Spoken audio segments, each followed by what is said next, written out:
కేసులు పెట్టి అరెస్టులు చేస్తే బెదిరిపోయేదే లేదని, వేధిస్తే మరింత స్ట్రాంగ్ అవుతామని వైఎస్ఆర్సీపీ నేత మాజీ మంత్రి అంబటి రాంబాబు అన్నారు. శనివారం ఆయన మీడియాతో మాట్లాడుతూ ఎన్నో ఏళ్ల క్రితం నాటి అంశాల్లో ఇప్పుడు కేసులు పెట్టి వేధిస్తున్నారని మండిపడ్డారు. మరికొద్ది రోజుల్లో కూటమి ప్రభుత్వం అధికారంలోకి వచ్చి ఏడాది కావస్తుందని, అలాగే కూటమి ఏడాది పాలనలో అక్రమ అరెస్టులు తప్ప ఏమీ లేదన్నారు.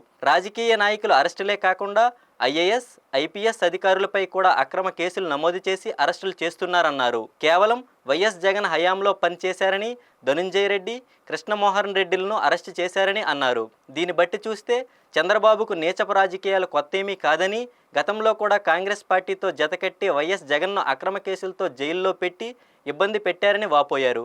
కావున ఇలాంటి అక్రమ కేసులకు భయపడేదే లేదని, న్యాయస్థానాల ద్వారా పోరాటం చేస్తామని అంబటి రాంబాబు స్పష్టం చేశారు. ఈ నేపథ్యంలో స్కిల్ స్కామ్లో చంద్రబాబు జైలుకు వెళ్లాడనే కోపంతో వైఎస్ఆర్సీపీ నేతలను, గత ప్రభుత్వ హయాంలో పనిచేసిన ఐఏఎస్, ఐపీఎస్ అధికారులపై అక్రమ కేసులు పెట్టి జైలుకు పంపిస్తున్నారన్నారు. పులి మీద చంద్రబాబు, నారా లోకేష్ స్వారీ చేస్తున్నారు.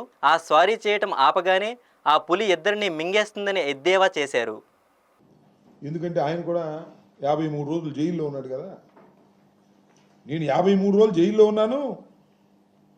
నేను 53 రోజులు జైల్లో ఉన్నాను కాబట్టి వైఎస్ఆర్ కాంగ్రెస్ పార్టీకి సంబంధించినటువంటి ముఖ్యులు అందరూ కూడా జైల్లో ఉండాలి అనేటువంటి ఒక దురుద్దేశపూరితమైనటువంటి కార్యక్రమంలో భాగంగా చంద్రబాబు నాయుడు గారు తన పరిపాలనని కొనసాగిస్తూ ఉన్నాడు.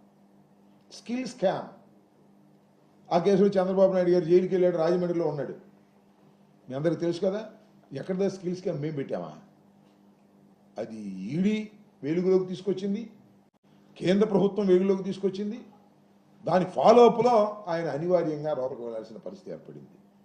అసలు స్కాములు చేయటంలో చంద్రబాబుకు మించిన వాడు ఎవరూ లేరు, ఈ దేశంలోనే ఎవరూ లేరు. అంత దుర్మార్గమైన పరిపాలన చేసినటువంటి నారా చంద్రబాబు నాయుడు గారు ఇవాళ మా మీద కక్షతో లేని స్కామ్, లిక్కర్ స్కామ్ అంట. నాకు అర్థం కదా లిక్కర్ స్కామ్ ఎక్కడ లేని విధంగా నేను మనవి చేస్తున్నా.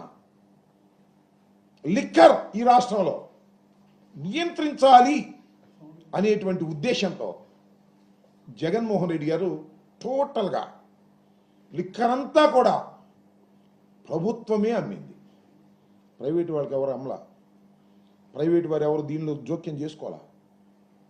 ప్రభుత్వమే అమ్మినటువంటి సందర్భం. టైం టు టైం అమ్మారు. లిక్కర్ అమ్మకాలు తగ్గించేటటువంటి కార్యక్రమం చేశారు, పెంచే కార్యక్రమం చేయలే. ఇవాళ చంద్రబాబు నాయుడు గారు పెంచే కార్యక్రమం చేస్తున్నాడు. తొమ్మిది దగ్గాయి వాళ్ళు వీళ్ళు ఆయనకు కావాల్సిన అందరూ ఈ స్కామ్లో దొరబడుతున్నారు.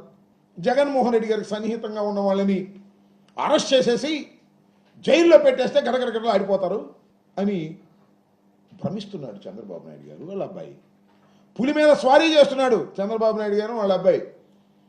పులి స్వారీ ఆగిపోతున్నాను ఎప్పుడోసారి టక్కన ఆ పులే మిమ్మల్ని ఏంటో గుర్తుపెట్టుకోమని మనం చేస్తాం.